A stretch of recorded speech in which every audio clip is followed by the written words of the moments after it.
Good morning guys. तो चलिए start करते हैं आज के यानी कि 11 दिसंबर के इंपॉर्टेंट करंट अफेयर्स को। तो आज का सबसे इंपॉर्टेंट प्रश्न ये रहा आपके सामने कि अभी हाल ही में ग्लोबल ह्यूमैनिटेरियन अवार्ड पाने वाले पहले एशियाई कौन बन गए हैं। तो आंसर होगा अनंत अंबानी। तो वंतारा के संस्थापक हैं अनंत अंबानी और इनको अभी ग्लोबल ह्यूमैनिटेरियन अवार्ड से सम्मानित किया गया और वे ये अवार्ड पाने वाले सबसे कम उम्र के और पहले एशियाई व्यक्ति बन गए हैं। उनको ये अवार्ड किसने दिया? ग्लोबल ह्यूमन सोसाइटी जो अमेरिका की संस्था है उसने दिया। और आप कह सकते हो कि ये दुनिया का सबसे पुराना पशु कल्याण संगठन है। अच्छा, इनको क्यों मिला अवार्ड? वन्य जीव संरक्षण के लिए। एक्चुअली में अनंत अंबानी ने गुजरात में दुनिया का सबसे बड़ा वन्य जीव पुनर्वास केंद्र खोला है जिसका नाम वंतारा है। हम पढ़ चुके हैं इसके बारे में। इसका उद्घाटन फरवरी 2024 में हुआ था। आप कह सकते हो कि यहाँ पे 4700 से भी ज्यादा जीवों को संरक्षित किया गया है जिनमें हाथी, बाघ, शेर, तेंदुए, मगरमच्छ ये सब शामिल है। ग्लोबल ह्यूमन सोसाइटी की हम बात करें, अमेरिका का संगठन है। सबसे पुराना पशु कल्याण संगठन हमने कहा। स्थापना होती है 1977 में। ये जानवरों के हितों के लिए काम करती है और इसी ने यह अवार्ड दिया, ग्लोबल ह्यूमैनिटेरियन अवार्ड। किसे दिया? अनंत अंबानी को दिया। चलो इसी के साथ कुछ और इंपॉर्टेंट अवार्ड्स मैं आपको रिवाइज करवाऊं। तो अभी आपको याद है केंटन आर मिलर पुरस्कार दिया गया। आईयूसीएन देता है ये पुरस्कार और ये दिया था अभी सोनाली घोष को। भारत की पहली महिला बन गई है ये पुरस्कार पाने वाली। शस्त्र रामानुजन पुरस्कार 2025 मिला अलेक्जेंडर स्मिथ को, अमेरिकी है। Business line change maker award 2025 DRDO को। UNEP young champions of the earth पुरस्कार 2025 जिनाली मोदी को, मुंबई से हैं। पीवी नरसिम्हा राव स्मृति पुरस्कार डॉक्टर मनमोहन सिंह को मरणोपरांत मिला। Camel international award 2025 Yunus Ahmed को। और 43वां लोकमान्य तिलक राष्ट्र पुरस्कार 2025 नितिन गडकरी को। ललित कला अकादमी पुरस्कार 2025 प्रेमचंद पुखरामबम को। इक्वेटर पुरस्कार 2025 संयुक्त राष्ट्र देता है ये। बीबी फातिमा महिला स्वयं सहायता समूह को, धारवाड़ जिला कर्नाटक से बिलोंग करती हैं।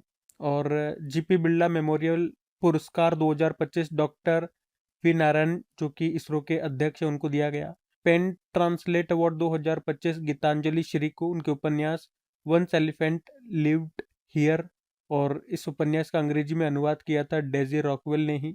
और संयुक्त राष्ट्र जनसंख्या पुरस्कार 2025 दिया गया वर्षा देशपांडे को जो महाराष्ट्र से है। ठीक है, तो इस साल के सभी इंपॉर्टेंट अवार्ड्स मैंने आपको यहाँ पे रिवाइज कराए। लगभग 12 प्रश्न है, ध्यान में रखना। अगला प्रश्न देखते हैं। फिर अगले में पूछ रहे हाल ही में 33वें साउथ ईस्ट एशियन गेम्स ये कहाँ पर शुरू हुए? तो आंसर होगा थाईलैंड में। यहाँ हम बात कर रहे हैं साउथ ईस्ट एशियन गेम्स 2025 की। इस बार ये 33वां संस्करण है जिसको होस्ट कर रहा है बैंकॉक, थाईलैंड। थाईलैंड के बैंकॉक में हो रहे हैं ये। अभी 9 दिसंबर को शुरू हुए, 20 दिसंबर तक ये चलेंगे। इसका जो लास्ट एडिशन है वो 2023 वाला, वो कंबोडिया की कैपिटल फ्नोम पेन में हुआ था। अच्छा, अब ये गेम्स वाला प्रश्न है। जो इसी तरह के कुछ और अपकमिंग गेम्स जो होने वाले हैं वो वाले प्रश्न मैं आपको रिवाइज कराता हूँ। तो एक तो याद रखना कॉमनवेल्थ गेम्स 2030 ये सबसे इंपॉर्टेंट रहेगा इसमें। ये भारत देश को होस्ट कर रहा है और भारत में भी कहा, गुजरात के अहमदाबाद में। देखो भारत वैसे पहले भी कॉमनवेल्थ गेम्स को होस्ट कर चुका है। कब? 2010 में, तभी दिल्ली में हुए थे। अब ये दूसरी बार होस्ट कर रहा है भारत। उसके अलावा 34वें समर ओलंपिक गेम्स 2028 वाले होंगे लॉस एंजल्स अमेरिका में। 35वें समर ओलंपिक गेम्स 2032 वाले होंगे ब्रिस्बेन ऑस्ट्रेलिया। और 25वां विंटर ओलंपिक गेम्स 2026 मिलान व कार्तेना इटली में होंगे। और 26वें विंटर ओलंपिक गेम्स जो 2030 में होंगे वो फ्रांस में। और उसके बाद जो 27वें विंटर ओलंपिक गेम्स हैं 2034 वाले, वो अमेरिका में होंगे। उसी तरह से चौथा समर यूथ गेम्स 2026 ये होगा डकार, सेनेगल में। ओलंपिक ई स्पोर्ट्स गेम्स 2025 को होस्ट किया अभी सऊदी अरब ने। 38वें नेशनल गेम्स 2025 इसका आयोजन होगा उत्तराखंड, भारत में। और 39 नंबर के नेशनल गेम्स 2027 मेघालय, भारत में होंगे। और 20वें एशियन गेम्स 2026 ये आईची नागोया शहर में होंगे, जापान के। 21वें एशियन गेम्स 2030 दोहा, कतर में। और 22वें एशियन गेम्स 2034 रियाद, सऊदी अरब में। उसके अलावा 23वें कॉमनवेल्थ गेम्स 2026 की 23वें फीफा फुटबॉल वर्ल्ड कप 2026 का आयोजन कहाँ पे होगा? तो याद रखना अमेरिका, मैक्सिको और कनाडा में होगा। और अगले वाले जो 24वें नंबर के फीफा फुटबॉल वर्ल्ड कप 2030 हैं वो होंगे मोरक्को, पुर्तगाल और स्पेन में। और उसके बाद जो 25वां फीफा फुटबॉल वर्ल्ड कप 2000 ये होगा सऊदी अरब में। ठीक है, ये अपकमिंग जो इंपॉर्टेंट गेम्स है वो मैंने आपको रिवाइज कराए। ध्यान में रखना ये तो। अगला प्रश्न देखते हैं। फिर अगले में पूछ रहे हैं, देखो क्या, कि अभी हाल ही में भ्रामक रिटर्न दावों को रोकने के लिए किसने पर्व लॉन्च किया? तो आंसर होगा सेबी ने। एक्चुअली में शेयर मार्केट में फेक एडवाइजरी का जो खेल है वो सालों से चलता आ रहा है। कई अनरजिस्टर्ड एडवाइजर होते हैं, इन्फ्लुएंसर्स होते हैं, जो मोटे रिटर्न का दावा करके लोगों को धोखा देते हैं। पर अब ऐसा नहीं होगा, वो ऐसा नहीं कर पाएंगे, क्योंकि सेबी एक नया सिस्टम के लेकर के आया है जिसमें शेयरों पर रिटर्न को लेकर फर्जी दावे तुरंत पकड़ में आ जाएंगे। यह है पर्व।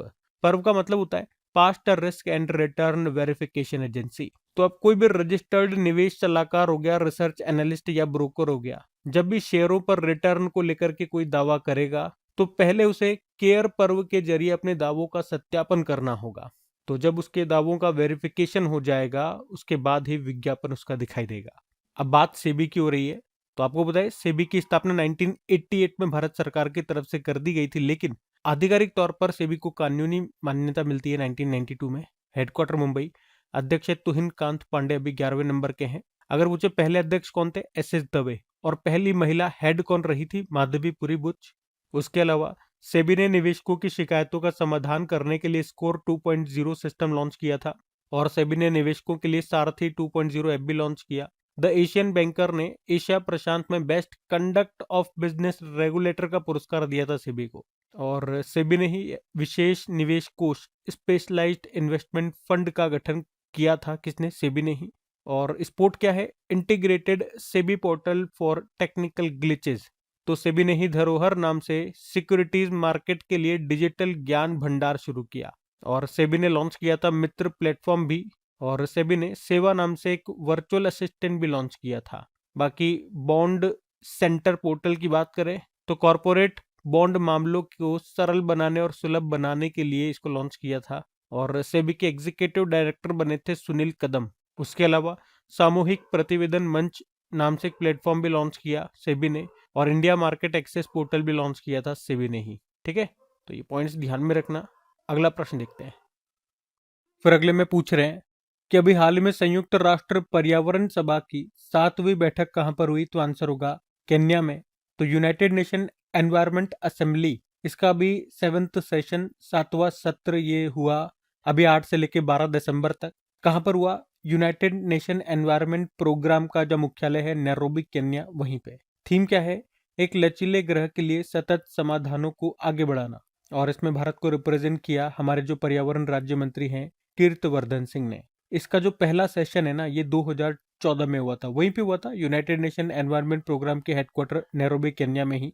और अभी 7वां सत्र भी हुआ। देखो, यूनाइटेड नेशन एनवायरमेंट प्रोग्राम की बात करें तो इसकी स्थापना होती है 5 जून 1972 में, इसीलिए 5 जून को आप वर्ल्ड एनवायरमेंट डे के रूप में मनाते हो। और हेडक्वार्टर नैरोबी केन्या में हो गया। अब समिट्स की बात है, कुछ इंपॉर्टेंट समिट्स, कुछ इंपॉर्टेंट बैठकें मैं आपको रिवाइज कराऊं तो अभी लोकसभा अध्यक्ष ने 11वें राष्ट्रमंडल संसदीय संघ भारत क्षेत्र सम्मेलन का उद्घाटन किया था बंगलुरु में। चौथे तटरक्षक वैश्विक शिखर सम्मेलन का आयोजन हुआ रोम, इटली में, और इसकी सह अध्यक्षता की थी जापान ने। पहला green hydrogen research and development conference का आयोजन हुआ था नई दिल्ली में। 28वां नेशनल ई गवर्नेंस कॉन्फ्रेंस ये हुआ कहां पर? विशाखापत्तनम, आंध्र प्रदेश में। विश्व सरकार शिखर सम्मेलन हुआ दुबई में। 8वां हिंद महासागर सम्मेलन 2025 मस्कट, ओमान में। Mobile world Congress 2025 Barcelona, Spain में। 24वां विश्व सतत विकास शिखर सम्मेलन हुआ नई दिल्ली में। 10वां रायसीना डायलॉग 2025 हुआ नई दिल्ली में। और छठा बिम्स्टेक शिखर सम्मेलन ये भी बैंकॉक, थाईलैंड में हुआ, और अगली बार इसको होस्ट करेगा बांग्लादेश। 9वां वैश्विक प्रौद्योगिकी शिखर सम्मेलन ये हुआ नई दिल्ली में। तीसरा बिम्स्टेक कृषि मंत्री स्तरीय बैठक ये हुआ काठमांडू, नेपाल। महिला सुरक्षा और सशक्तिकरण पर स्त्री शिखर सम्मेलन हुआ हैदराबाद में। पहला सागरमाथा संवाद 2025 काठमांडू, नेपाल में। विश्व हाइड्रोजन शिखर सम्मेलन 2025 रोटरडैम, नीदरलैंड में। और 78 नंबर की विश्व स्वास्थ्य सभा का आयोजन हुआ जेनेवा, स्विट्जरलैंड। 46 नंबर का आसियान समिट अभी कुआलालंपुर, मलेशिया में हुआ। और तीसरा संयुक्त राष्ट्र महासागर सम्मेलन फ्रांस के नीस में हुआ। इसकी मेजबानी संयुक्त रूप से फ्रांस और कोस्टा रिका ने मिलकर के की थी। तो लगभग 18 इंपॉर्टेंट समिट्स हैं, बैठकें हैं, ये हमने रिवाइज करी है, ध्यान में रखना। अगला प्रश्न देखते हैं। फिर अगले में पूछ रहे हैं अभी हाल ही में नीति आयोग ने किस राज्य को जिंजर कैपिटल ऑफ इंडिया घोषित किया? तो आंसर होगा मिजोरम। तो अभी हाल ही में मिजोरम को नीति आयोग ने भारत का जिंजर कैपिटल घोषित किया है। मिजोरम को यह टैग हाई क्वालिटी और ऑर्गेनिक जिंजर यानी कि अदरक के प्रोडक्शन को बढ़ाने के लिए दिया गया। वैसे आपको बता दूं, भारत में सबसे ज्यादा जिंजर का प्रोडक्शन मध्य प्रदेश करता है, पर हाई क्वालिटी और ऑर्गेनिक प्रोडक्शन के कारण ये टैग अभी मिजोरम को दिया है। और आप यहाँ देख सकते हो टॉप 3 जिंजर प्रोड्यूसिंग स्टेट्स कौन से हैं। तो पहले स्थान पे मध्य प्रदेश है। भारत में जितना भी जिंजर होता है, अदरक होता है, उसका 22.4% ये मध्य प्रदेश से आता है, फिर कर्नाटक, फिर उड़ीसा। अच्छा, मिजोरम के जिंजर की स्पेशलिटी क्या है? हाई क्वालिटी जिंजर है, उसमें जरूरी हाई ऑयल अमाउंट होता है, अच्छा और स्ट्रॉन्ग खुशबू आती है, उसमें फाइबर की कम मात्रा होती है। अब बात मिजोरम की, तो मिजोरम देखो, ये रहा मैप में मिजोरम। कैपिटल आइजॉल है, मुख्यमंत्री है लाल दुहोमा, गवर्नर है वीके सिंह। चापचार कुट महोत्सव मनाया जाता है यहाँ, एंथोरियम महोत्सव हो गया। और अभी नेशनल ट्राइबल यूथ फेस्टिवल 2025 हुआ था मिजोरम में। पूर्ण कार्यात्मक साक्षरता का दर्जा हासिल करने वाला पहला राज्य बना था मिजोरम। उसके अलावा राष्ट्रीय रेलवे नेटवर्क से जुड़ने वाली चौथी पूर्वोत्तर राजधानी ये कौन सी बनी थी? आइजोल। और इस तरह से ये पूर्वोत्तर का चौथा राज्य बन गया जिसकी कैपिटल को रेलवे नेटवर्क से जुड़ा गया हो। भारतीय पुरातत्व सर्वेक्षण के द्वारा मिजोरम के लुंगफुन रोपुई स्थल को राष्ट्र महत्व के स्मारक के रूप में मान्यता दी गई। और मिजोरम अभी हाल ही में भीख मांगने पर प्रतिबंध लगाने वाला पहला राज्य बन गया है। और पीएम मोदी अभी बेर्राबी सेरांग रेलवे लाइन का उद्घाटन इन्होंने किया था यहीं पे। तो ये सब मिजोरम से ध्यान में रखना। अगला प्रश्न देखते हैं। फिर अगले में पूछ रहे हैं, अभी हाल ही में किस संस्था ने यूपीआई को विश्व का सबसे बड़ा खुदरा रिटेल फास्ट पेमेंट सिस्टम घोषित किया? तो आंसर होगा इंटरनेशनल मॉनेटरी फंड ने। तो अभी आईएमएफ ने यूपीआई को दुनिया का सबसे बड़ा रिटेल फास्ट पेमेंट सिस्टम घोषित किया है। और इसकी घोषणा अभी इंटरनेशनल मॉनेटरी फंड ने अपने रिपोर्ट, एक आई है इसकी report, growing retail digital payment, उस रिपोर्ट में इन्होंने इसके बारे में बताया। इन्होंने कहा कि दुनिया में जितने भी रियल टाइम पेमेंट होते हैं उनमें लगभग आधे यानी कि 49% भारत के यूपीआई से होते हैं। यूपीआई यानी कि यूनिफाइड पेमेंट इंटरफेस, ये भारत का एक पेमेंट सिस्टम है। इसको डेवलप किया एनपीसीआई ने, national payment corporation of India ने, जो भी दिसंबर 2008 में आ जाएंगे। और हेडक्वार्टर मुंबई, एमडीसीओ रविवर सिंह ने। अच्छा, एनपीसीआई मतलब national payment corporation of India, स्थापना होती है इसकी 19 दिसंबर 2008 में। मुंबई में मुख्यालय है, एमडीसीओ है अविरल सिंह। बाकी देखो, इंटरनेशनल मॉनेटरी फंड की बात करें तो स्थापना इसकी होती है 1944 में। अभी टोटल लेटेस्ट कंट्रीज 191 हो चुके हैं। 191 नंबर का बना था लिक्टेनस्टाइन, 2024 में बना था। और हेडक्वार्टर वॉशिंगटन डीसी हो गया। मैनेजिंग डायरेक्टर है क्रिस्टालिना जॉर्जिवा। और पहली डेप्यूटी मैनेजिंग डायरेक्टर कौन थी? गीता गोपीनाथ थी, इस्तीफा दे दिया उससे उन्होंने। और अभी इंटरनेशनल मॉनेटरी फंड के एग्जीक्यूटिव डायरेक्टर बने थे श्रीनिवासन स्वामी। वर्ल्ड इकोनॉमिक आउटलुक रिपोर्ट हो गया, ग्लोबल फाइनेंशियल स्टेबिलिटी रिपोर्ट हो गया, फिस्कल मॉनिटर रिपोर्ट हो गया, इन तीनों को जारी करता है। ठीक है, तो ये ध्यान में रखना। अगला प्रश्न देखते हैं। फिर अगले में पूछ रहे हैं कि अभी हाल ही में अंतरराष्ट्रीय मानवाधिकार दिवस कब मनाया गया? तो आंसर होगा 10 दिसंबर को। तो हर साल 10 दिसंबर को इंटरनेशनल ह्यूमन राइट्स डे के रूप में मनाया जाता है। इस दिन को मनाने का उद्देश्य है दुनिया में ह्यूमन राइट्स के बारे में अवेयरनेस बढ़ाना। इस दिन को universal declaration of human rights की याद में मनाया जाता है। तो universal declaration of human rights को 10 दिसंबर 1948 में अपनाया गया था। और वैसे भारत में भी नेशनल ह्यूमन राइट्स डे होता है, वो भी 10 दिसंबर को होता है। भारत में इसे नेशनल ह्यूमन राइट्स कमीशन के द्वारा मनाया जाता है। इस बार की थीम क्या है? अंतरराष्ट्रीय मानवाधिकार दिवस की थीम क्या है? Human rights our everyday essential. अच्छा, हमने बात करी यहाँ पे universal declaration of human rights, क्या है ये? आप कह सकते हो ये एक इंटरनेशनल डॉक्यूमेंट है और इसे यूनाइटेड नेशन जनरल असेंबली ने अपनाया था। इस डॉक्यूमेंट में सभी लोगों के राइट्स और फ्रीडम की बात की गई थी। कब अपनाया था? 10 दिसंबर 1948। इसीलिए 10 दिसंबर को ये दिवस हम मनाते हैं। बाकी देखो, दिसंबर में अभी तक कौन कौन से दिवस मना चुके हैं। 1 दिसंबर को वर्ल्ड एड्स डे, 1 दिसंबर को नागालैंड का स्थापना दिवस है और नागालैंड 1 से लेकर 10 दिसंबर तक हॉर्नबिल महोत्सव मना रहा है 26वां। 1 दिसंबर को बीएसएफ का स्थापना दिवस भी है। 2 दिसंबर को राष्ट्रीय प्रदूषण नियंत्रण दिवस, अंतर्राष्ट्रीय गुलामी उन्मूलन दिवस और विश्व कंप्यूटर साक्षरता दिवस होता है। 3 दिसंबर को अंतर्राष्ट्रीय विकलांग दिवस, 4 दिसंबर को भारतीय नौसेना दिवस और अंतर्राष्ट्रीय चीता दिवस और अंतर्राष्ट्रीय बैंक दिवस। 5 दिसंबर को वर्ल्ड सॉइल डे और अंतर्राष्ट्रीय स्वयंसेवक दिवस भी है। 7 दिसंबर को सशस्त्र सेना झंडा दिवस और अंतर्राष्ट्रीय नागरिक विमानन दिवस। 9 दिसंबर को अंतर्राष्ट्रीय भ्रष्टाचार विरोधी दिवस के रूप में मनाया गया। तो ये दिसंबर के अभी तक के डेज हो गए, ध्यान में रखना। अगला प्रश्न देखते हैं। फिर अगले में पूछ रहे हैं कि अभी चेक गणराज्य का नया प्रधानमंत्री किसे नियुक्त किया गया। तो आंसर होगा आंद्रेज बेबीज को। तो अभी आंद्रेज बेबीज को चेक रिपब्लिक का नया प्रधानमंत्री बनाया गया है। यह नियुक्ति चेक रिपब्लिक के प्रेसिडेंट पेत्र पावेल ने की है। और वैसे आपको बता दूं कि आंद्रेज बेबीज ये पहले भी 2017 से लेकर 2021 तक यहाँ के प्रधानमंत्री रह चुके हैं और अभी एक बार फिर से यहाँ पे इनको प्रधानमंत्री बनाया गया है। चेक रिपब्लिक ये यूरोप का एक लैंडलॉक कंट्री है जिसकी कैपिटल प्राग होती है, करेंसी है चेक कोरोना। प्रेसिडेंट पेत्र पावेल हो गए और प्रधानमंत्री है आंद्रेज बेबीज। अब देखो ये इस तरह का प्रश्न है जिसमें हमने पढ़ा प्रधानमंत्री बनी, तो अभी जिन भी लेटेस्ट देशों में कोई प्रधानमंत्री या प्रेसिडेंट बना है तो इस तरह के 10-5 प्रश्न मैं आपको रिवाइज कराता हूँ। एक तो आपको याद होगा जापान की पहली महिला प्रधानमंत्री साने ताकाइची बनी थी। सेशेल्स के राष्ट्रपति पैट्रिक हार्मिनी। मेडागास्कर के प्रधानमंत्री फोर्टुनाट रूफिन। मेडागास्कर के राष्ट्रपति कर्नल माइकल। और नेपाल की पहली महिला प्रधानमंत्री इंतरिम प्रधानमंत्री सुशीला कार्की। नॉर्वे के फिर से प्रधानमंत्री जोनास गहर।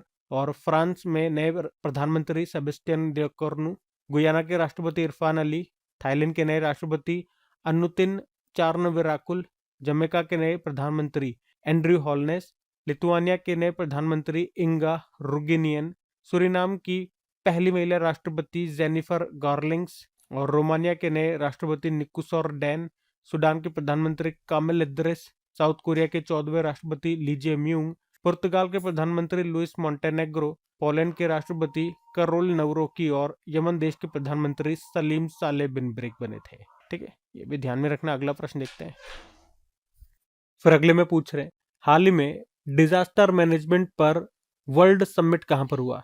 तो आंसर होगा तो आपदा प्रबंधन पर विश्व शिखर सम्मेलन world summit on disaster management 2025 यह भी हुआ देहरादून उत्तराखंड में। और थीम क्या है, सुदृढ़ सामुदायिक निर्णय के लिए अंतरराष्ट्रीय सहयोग को सुदृढ़ करना। और यहीं पर हमारे जो साइंस एंड टेक्नोलॉजी मंत्री हैं डॉक्टर जितेंद्र सिंह, उन्होंने घोषणा की है कि हरिद्वार, पतंग नगर और ओली में 3 नए रडार लगाएंगे जिससे उत्तराखंड के रियल टाइम मौसम पूर्वानुमान क्षमता को मजबूत किया जा सकेगा। ठीक है, तो याद रखना डिजास्टर मैनेजमेंट पर अभी वर्ल्ड समिट हुई कहां पर, देहरादून में। अगला प्रश्न देखते हैं। फिर अगले में पूछ रहे अभी हाल में टाइम मैगजीन ने किसे 2025 का सीईओ ऑफ द ईयर नामित किया। तो आंसर होगा नील मोहन को। और आपको बताइए यूट्यूब के भारतीय मूल के सीईओ हैं ये नील मोहन, जिनको अभी टाइम मैगजीन ने 2025 का सीईओ ऑफ द ईयर नामित किया है। इतना सही इसमें याद रखना है, सीईओ ऑफ द ईयर अभी 2025 के लिए चुना गया नील मोहन को। तो गाइज ये थी आज की हमारी करंट अफेयर्स की क्लास। कमेंट करके जरूर बताइएगा सेशन आपको कैसा लगा। अच्छा लगा तो प्लीज इस वीडियो को अपने दोस्तों के साथ में स्टडी ग्रुप में शेयर जरूर कीजिएगा। वीडियो को लाइक नहीं करा तो लाइक कर देना। बाकी चलो अभी हम कल के करंट अफेयर्स का क्विक रिवीजन कर लेते हैं और सेशन एंड करते हैं। तो कल पहला प्रश्न पूछा था 2025 स्क्वैश वर्ल्ड कप का आयोजन ये कहां पर किया जाएगा। तो आंसर होगा चेन्नई। और किस राज्य में महिलाओं की सुरक्षा के लिए अभिया ब्रिगेड पुलिस यूनिट की घोषणा की है। तो आंसर होगा बिहार। और भारतीय सेना का पहला सामुदायिक रेडियो स्टेशन किस राज्य में लॉन्च किया गया। तो आंसर होगा अरुणाचल प्रदेश। भारत सरकार के द्वारा समर्थित सहकारी राइड हेलिंग ऐप का नाम क्या है। भारत टैक्सी इसका नाम है। उसके अलावा न्यू G20 संगठन में किसे शामिल किया गया। तो आंसर होगा पोलैंड को, साउथ अफ्रीका की जगह। और एक बुक आई थी भारत डेट इज इंडिया, इसको लिखा किसने है। तो आंसर होगा अभिजीत जोग ने। और अंतरराष्ट्रीय भ्रष्टाचार विरोधी दिवस 9 दिसंबर को। और इंडियन गोल्फ प्रीमियर लीग का खिताब जीतने वाले पहले खिलाड़ी कौन बने। तो आंसर होगा गगनजीत भुल्लर। T20 क्रिकेट में 600 विकेट लेने वाले तीसरे गेंदबाज कौन बन गए। तो आंसर होगा सुनील नराने। और आखिरी प्रश्न पूछा था किस भारतीय मुख्यमंत्री को 10वीं बार शपथ लेने के लिए वर्ल्ड बुक ऑफ रिकॉर्ड से सम्मानित किया गया। तो आंसर होगा बिहार के मुख्यमंत्री नीतीश कुमार। बाकी चलो अभी कल का होमवर्क प्रश्न भी देखते हैं और सेशन एंड करते हैं। तो कल पूछा था भारतीय नौसेना के पहले स्वदेशी डिजाइन और निर्मित सपोर्ट वेसल का नाम क्या है। तो आंसर होगा INS निस्तार। आप सभी ने प्रश्न का बिल्कुल सही उत्तर दिया। अब ये आज का आपका होमवर्क प्रश्न।